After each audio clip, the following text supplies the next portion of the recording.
Hey, this is BA, and welcome to WD GANNS Planetary Swing Technique. Through his time and price systems, Gann was able to locate on what day a market would turn and at what price. This is really key to swing trading. The procedure is this. Forecast out your highs and lows in time. This is critical. It's a crucial step. Then, because each pivot, high or low, has an exact mathematical point that it is going to, do the work to determine where that point is for each pivot. Let's have a look. Okay, this is Gann's annual stock market forecast. You can see here he's forecasting out time. Posted on my website at the end of December 2015, Euro US dollar for January 2016. December 29 high, January 7 low, January 12 high, January 19 low, January 25th high. Not shown were the price projections for each pivot. Let's add those in. Okay. December 29 high, 1.0965. Price would have been conjunct Helio-Saturn. January 7th low, 1.0731, conjunct Moon.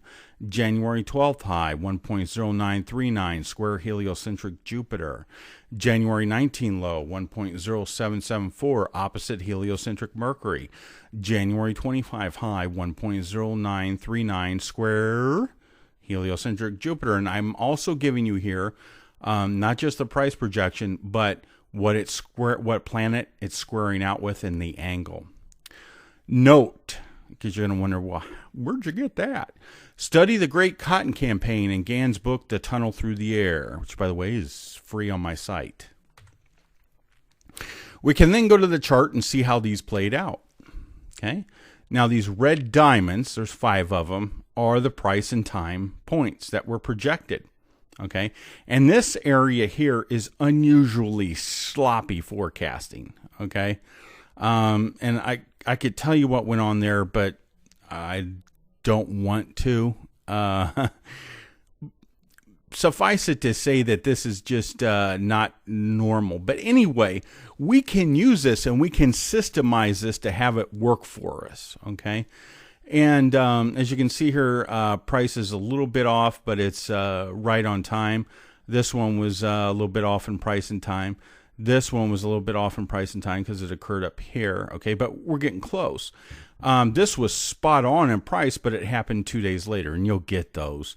And then this was like 3 days off in time and really far off in price. It was a sloppy point. Let's get into this. In sideways markets, things tend to get sloppy, especially when there's a week or more between pivots and price has little distance to go. In trending markets, this sloppiness goes away. Let's re-examine this and see how price did comparatively. Okay, like look at this. This is just, it's got over a week to go. This is about 9, I think, trading days, you know, which would be about close to a little shy of 2 weeks. And, you know, here, and price has almost nowhere to go. It's got to be at this point. After this point, it's got to be at this point. So it kind of lollygaggles around. Boom. Then it hits it, and then on to the next move. Okay, so this is kind of a difficult area. But in this example, we're going to use that. We're going to use the weakness of the forecast for our own purposes to benefit, which is really cool. Now, in this one, what I've did is I've taken the difference between the projected price and the actual physical price, and I've looked at that. Okay. December 29 high, the difference is 0.0027. January 7th low, the difference is 0.0018. January 12th high, the difference is 0.0031. January 19th low, the difference is 0.0003. January 25 high, the difference between price and projected is 0.0029. Because the highest difference here in this small sampling, and it is small, I would do this with more, is 0.0031. We can say that our lost motion for this instrument is 0.0031. This is important information, and it will allow us to systemize. So to systemize our loss motion, what we can do is add a trailing stop. Once we hit the price barrier, and I'll get into what that is, the procedure is this. Let's say we have a forecasted low at 1.0933 and we are heading down to it. Okay, so we got this hypothetical example. We're heading down to a low price. Okay, what we do is we add and subtract 0.0031 to our price, our projected price, and we get our upper band of price barrier and our lower band of price barrier. And I'll give you a graphic of that here in a minute. So on one side, we would have 1.0933 plus, because we're going down to it, plus 0.0031, which equals 1.0964. And on the other side, we would have 1.0933 minus 0.0031 equals 1.0902. That would be the other price barrier. Once either of these barriers get hit, okay, 10964 would, as we go down to this supposed low in this hypothetical example, we would then put on a trailing stop. Let's take a look at a different example when using that sloppy forecasting area that was highlighted above. You may want to view this video a few times to really grasp this. If I lost anybody, essentially what we're doing here is we're saying, okay, we've got to project for this pivot. We've got a projected price of 1.0933. I know through examining it that my lost motion maximum is 0.0031. So from that projected price, I have thrown an upper barrier and a lower barrier. That's all that's going on. Let's take a look at that. Okay. This is my projected price here. Remember, this was the one that was sloppy.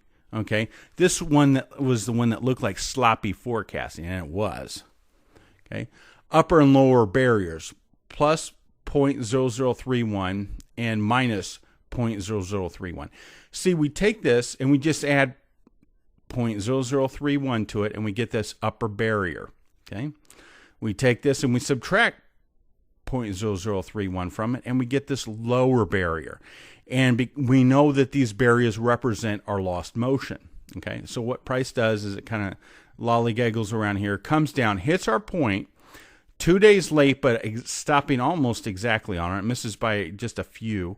Okay, then our trend starts up. Okay, trend is up. So right away, once this starts, we throw on these barriers, and we know price is going to turn historically somewhere inside these barriers. That's very important information. Let's blow it up, take a look at it. On this day, the barrier gets hit. The trailing stop entered at barrier point, on barrier point, and follows the price up. Okay? Very important concept there. Okay, so we've made our low down here. We kind of come back and retest it here and then go on up, okay? And we get into that barrier area, okay? Well, how do you know exactly where it's going to turn? Because there's a little bit of lost motion. If you're concerned about lost motion, you throw on a trailing stop and follow it on up. Next is our if you weren't stopped out, and I'll explain that in a minute, it would have hit the upper barrier, which you know is going to be the max. Okay, the upper barrier gets hit. When this occurs, it's a great time to enter. Okay, because you know its price is at its max. Now, a trailing stop. One question can be is how much of a trailing stop? How do I do that?